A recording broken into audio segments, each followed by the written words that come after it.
Si on demandait à la majeure partie de la population comment créer un bon plan d'entraînement, ils vont souvent nous répondre les types d'exercices et les charges, dépendamment de ce qu'ils veulent travailler en gym, donc soit la musculation, l'endurance, la puissance, etc. Pourtant, ils vont souvent omettre un élément très important dans les exercices de musculation. Donc, nous allons poser la question, est-ce que les temps de repos sont nécessaires en musculation? Ensuite, nous sommes basés sur des types d'entraînement pour déterminer combien de temps entre chaque série serait le meilleur pour créer de la meilleure performance musculaire pour les athlètes. La première question qu'on s'est posée pour notre recherche, c'est premièrement, il se passe quoi dans notre corps pendant une contraction musculaire? Donc, pour débuter, le corps va utiliser ses fibres glycolytiques lentes. Donc, ceux-là vont utiliser le glucose comme source d'énergie pour créer l'ATP et par la suite créer la contraction musculaire. Pour faire le cycle, le glucose va être transformé en acide pyruvique. Les acides pyruviques sans oxygène ne peuvent rentrer dans le cycle de Krebs, donc ils vont être transformés en acide lactique. L'acide lactique, lui, est un déchet métabolique qui va s'accumuler tranquillement et temporairement dans les muscles. Ça peut créer une certaine fatigue musculaire s'il y a en trop grande présence et trop longtemps. La période de repos est une variable essentielle lors d'un entraînement.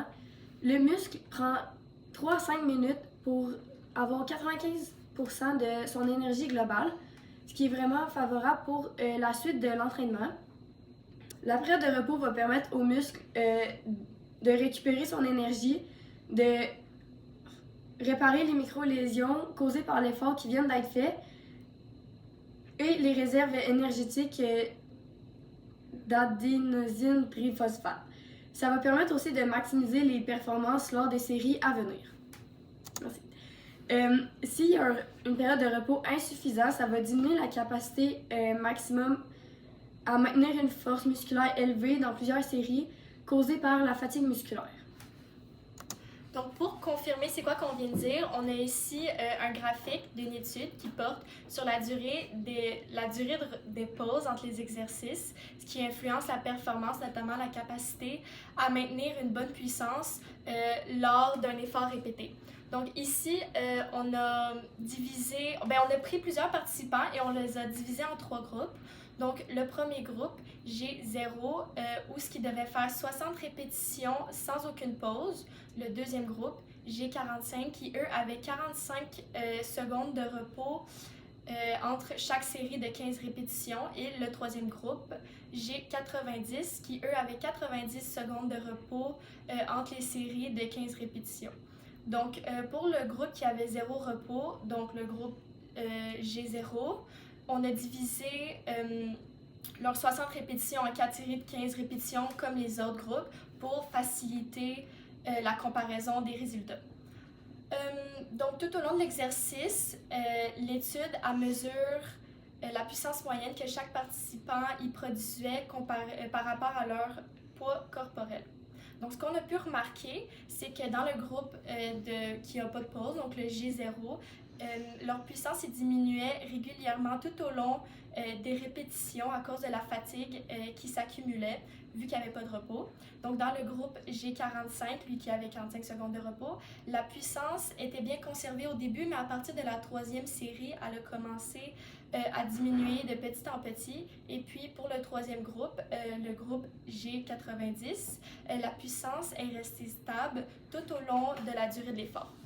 Donc, ce que ça nous dit, c'est que ce qu'on peut remarquer, c'est qu'il y a une différence significative entre les groupes en termes de puissance moyenne, surtout dans les séries consécutives.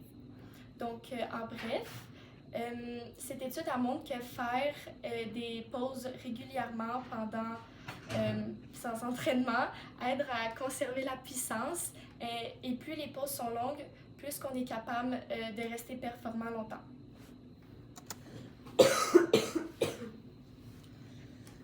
Pour ce qui est des types d'entraînement, il faut adapter les temps de repos selon l'entraînement qu'on veut faire. Donc, pour l'hypertrophie, il est conseillé de faire des séries d'intensité moyenne avec des courts intervalles de 1 à 2 minutes. C'est ce qui est le plus efficace pour l'hypertrophie.